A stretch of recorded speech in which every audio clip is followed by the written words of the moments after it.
All right, fantastic. All right, great. We're live.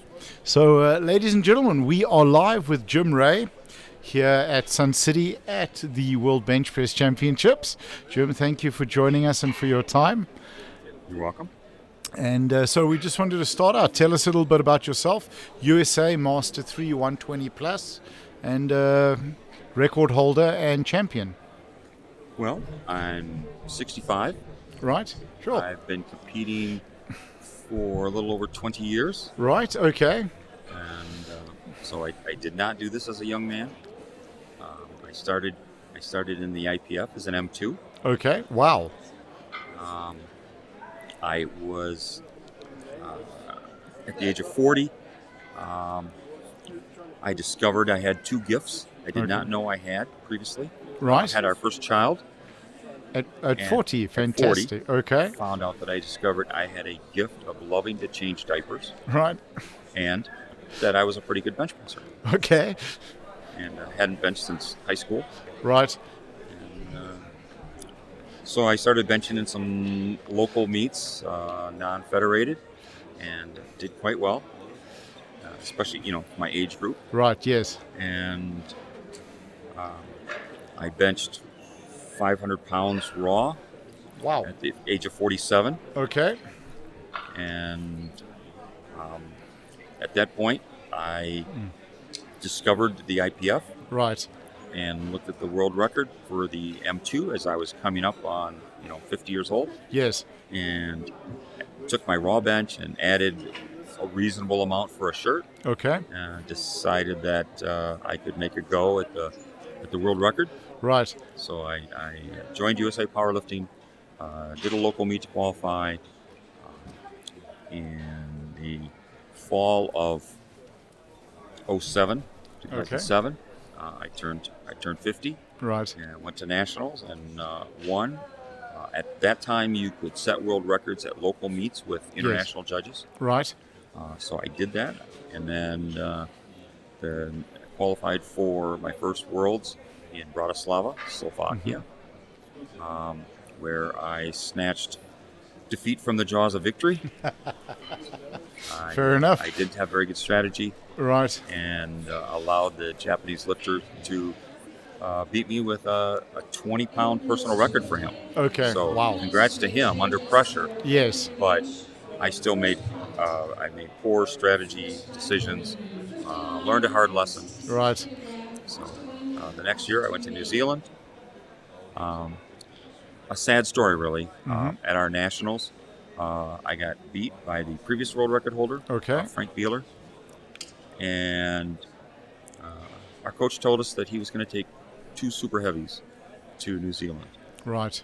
And around January, I contacted Frank. I said, "How you feeling?" He said, "Not very well. I'm going to the doctor next week." Okay. Found out he had stage 4 cancer. He passed away 3 days before I got on the plane.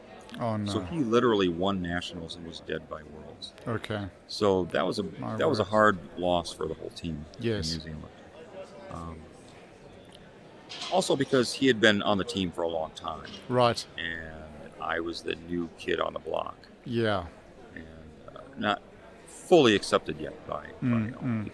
But I did atone for Bratislava. I won. Best lifter. Broke my world record. Right. Chipped it there. So told my wife I was going to retire. Okay. I was overweight, Right. and there was an article in the local paper. The whole bit. Right. And then a couple years later, I had lost some weight. Talked my wife into letting me resume, and so then I did. Back and forth, and then it came up on. I started approaching 60 Okay. in 17, and went to Killeen, Texas, Yes. where I and by this time, when I went the first 2 times, there was no Raw, there was no Classic, Right. and that was my true love, not the bench shirt. Okay.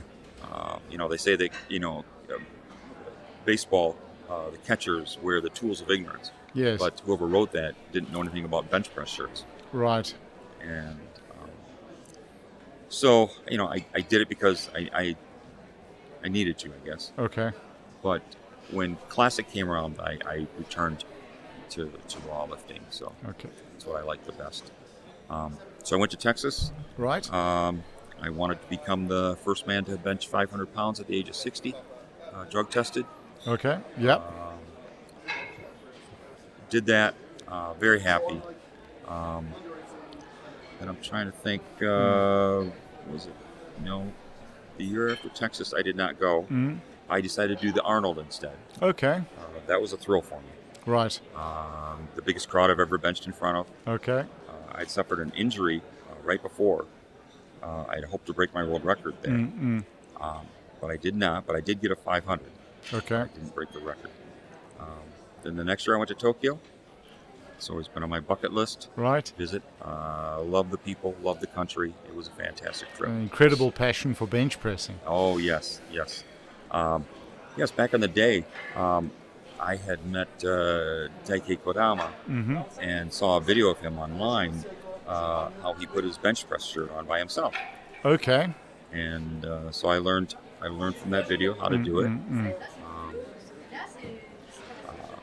So I was grateful for that. Okay. Just to watch a great champion too. Yes. Yes. He's a legend. And so Tokyo was wonderful. Got to see sumo. Okay. That was amazing. And then, Did you consider trying your hand at sumo? well, I did try my hand at sumo. Even better. Okay. There was a dojo, if you will, two retired lifters. Right. Two retired sumo. Right. And they don't speak any English, but they're hilarious. Okay. And so there's the woman. And then, so you go in and they serve food, and then they do a demonstration. And then they invite people to come up and wrestle. Okay. And of course, it's all done in jest. Yes. And they have these suits that you can put on, not the big inflatable ones, but think of a deflated version of that. Right. And then, I thought that because I was approaching the size of them, at least the smaller of the two, and they knew I was fairly serious about, strength-wise. So they gave me the authentic treatment. They put a mawashi on me. Yes. And over my shorts. Right. Yeah. And so we went at it, and I felt that upper body, I was just as stronger than them. Right. But they compete barefoot, and so this was not done on the clay. This was done on carpet, and I was barefoot, and I didn't have any power. I was not able to get any traction. Right. So they literally could push me across the floor, and I ended up with a hole in my sole, a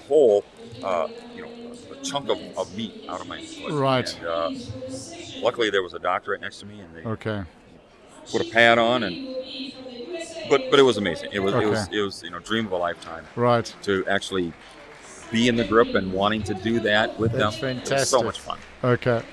Went to Kazakhstan last year. Okay. I'm sorry, I won in Tokyo. Yes. But I had done less. I had started to lose weight. I benched less, but enough to win.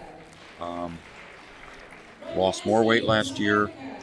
Went to Kazakhstan. Won again. Right.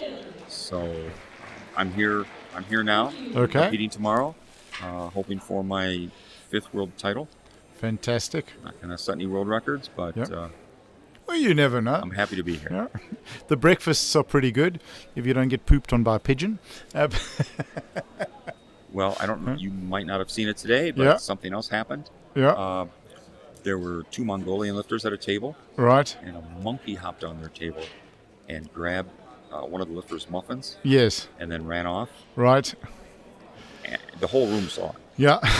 And then they brought in security. They brought in a man with a paintball. With a paintball gun, yep. To do a sweep of the area. So that was scarily hilarious. Yeah. So welcome to Sun City. It's a lot of fun. When they go after the big baboons with the paintball guns. So it works so as the monkeys recognize the gun and they know to get out of there. Ah, So that it's, you know, sort of once they learn generationally now, that's where you stay away. But yeah, the day before, the little girl's muffin got stolen. So, but the absolute, it's fun. So I think what I wanted to ask you, you mentioned where you found lifting in your 40s. What got you to start? well, I was overweight, not out of shape. Okay. And I'd seen some commercials for a Bowflex on TV. Yeah. And my coworker had a used Bowflex for sale. Okay. And I bought it and took it home. And I started to do pretty well in it. And that era, it was an incline, think of it, incline dumbbells. Yes. All right. With individual cables. Right, and yes. cables. All right. And so my wife decided to get me a membership to a local health club Okay. so that I would lose some weight. Right. That was the goal. Well, that didn't work very well. I got bitten by the iron bug. Right. But I discovered that I was not nearly as strong as I thought I was. Okay. Because I was looking at the numbers on the Bowflex. And when I went to free weights, it didn't translate. Right. But I was hooked. Okay. So I started to make some immediate gains, and it took off from there. Okay. Fantastic. So, What keeps you in the sport? when I was heavier and much stronger, and I did not have a shoulder injury like I do now, Right. I never dreamed. I wondered if my ego would let me compete at a lower level than Okay. I was. Right. And I thought not. But now that I am at that lower level, relatively, Right. I feel like I want to hang on until I can't. Right. I guess the next threshold would be if I know I can't win at Worlds. On paper, I'm the favorite tomorrow. Yes. But you have to prove it on the platform. Yeah. Okay, I have confidence from past times, Experience. Right. but you still have to do it. The weight doesn't care what you did yesterday. It's just as heavy Absolutely. today. It Absolutely. says you have to prove it to me again. Yeah. And it doesn't care what you did an hour ago. That's exactly You know, right. that's it. Even right. on the warm up. That's Yeah. exactly right. The weight is challenging. Yeah. So, could I go to Worlds knowing that I can't win? Right. A Okay. lot of lifters do that. They want to be on the team. They want to have fun. They want to meet the people. And I've met so many wonderful people in so many wonderful places. Right. That, and now I'll be retired from my job in 2 weeks. Those are all powerful inducements. So I've been able to swallow my pride, if you will, by not lifting as much as I used to. Okay. So I guess we'll see. Okay. My mind is open, but I hope I'm not there yet. Okay. Because it's a big challenge. It's very different being on a team if you've never won. If maybe you get a bronze or a silver, but if you've been number one, it's a big difference Yes, to, I've never to lost staying since that there. first Yeah. time in Bratislava, and Yeah. that was my fault. Right. And it left a bitter taste in my mouth. I love the Japanese anthem, Yep. but he really didn't like hearing it that day. That 100%. But he was so nice. Yeah. But I guess time will tell. Right. Yep. So Jim, did you talk about getting into the sport at 40 for health reasons? If there are guys or girls out there that are sort of in their middle age and looking for something to start, what would you tell them about the sport? Well, when I set that world record in Texas, the 5:03, Yes. 2:28 at age 60, the IPF put it on their Facebook page. Right. I have other YouTube videos out there that maybe have 500 views or 1,000 views, Right. whatever. And this got 90,000 views in 6 days. Wow. I was getting comments, notes online from men all over the world. It was so heartwarming because, Right. like, for instance, I had a man in France. He said, I used to lift and then I quit. And I saw his video and I'm going to go back in the gym. And then I had a guy from Italy. I think his name was Giuseppe.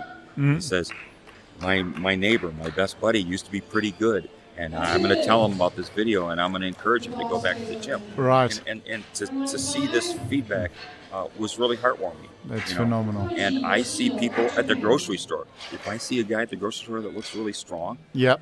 he'd say, "Yeah, I used to bench, but I quit." I said, "Well, why did you quit? And like, come back in. The water's fine. Yes. There's a place for you here." And you again, you go to wonderful places. You see, you meet wonderful people. Right. And women too. I talk to older women. Because bench pressing, the strength activities, they combat the effects of osteoporosis. Yes. In postmenopausal women. 100%. Proven. Yep. And it doesn't matter how much weight you're holding. If you have a bar in your hand, then you command respect from the other people. Yep. Whether you're lifting the empty bar or you're lifting 500 pounds. Yep. In the gym, we're the same. Yeah. And so I'm always encouraging, the people I meet, or if they ask me, if they see my shirt, what about this IPF? Yes. I'm always trying to be an evangelist, if you will, Right. for powerlifting. Fantastic. Oh, so what time are you lifting tomorrow?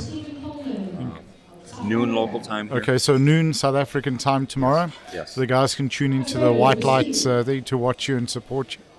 It's absolutely fantastic. So all the best, Jim, for tomorrow. We really appreciate you sitting down with us, and thank you. We're sharing these stories to create a bit of to create a story behind the athletes, and because we're wanting to grow the sport, because it's the greatest sport in the world. Yeah. When I try to explain to people that aren't benchers, civilians, if you will, Yeah. all right, I tell them, think of that one thing that you like to do the most, whether it's benching or quilting or collecting stamps or racing a bike. Right. And then you go to a place where everybody loves to do that thing that you love to do, and you're surrounded by people. It's an incredible feeling. Absolutely. Because you come here and some people speak French. Yep. Or Spanish or Lithuanian or Japanese, but we all speak bench. Yep. And there's a mutual respect I and love a mutual that. love. Yeah. And can't beat that. No, you absolutely can't. Thank you so much for your time. You're welcome. Thank you for sharing your experience with us as well. My pleasure. So, thank you. All right. And we are